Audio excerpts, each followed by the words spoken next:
Let's go back to the start of the 20th century when the population of Collingwood was just 6,000 people and the Industrial Revolution changed the way ships were built in this town. The Collingwood shipyards were responsible for building and launching some 200 ships, including Canada's first steel-hulled ship, the Huronic, in 1901. Most ships were built for freight. However, warships and government ships between 200 and 650 feet in length were also built pre- and post-Second World War. Because of the size of the ships and the geographic nature of the harbor, they had to be launched into the water sideways, known as a side launch.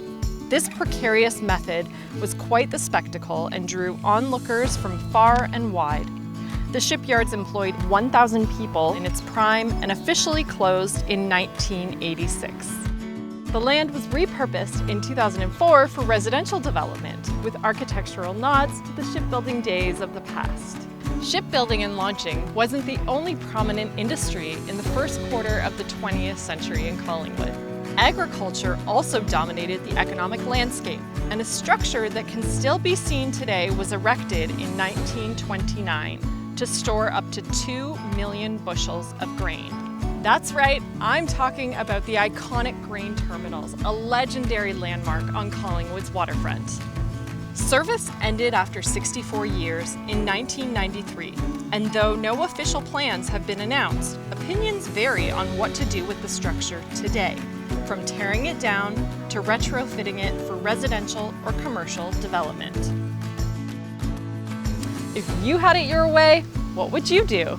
In addition to these bustling industries, nearby Blue Mountain Resort was established in 1941 as a ski area by Josiah Wider, who also founded Blue Mountain Pottery in 1953. A thriving business in Collingwood for 50 years, renowned for its signature green glazed finish. These pieces are worth a pretty penny on the antique collector's circuit.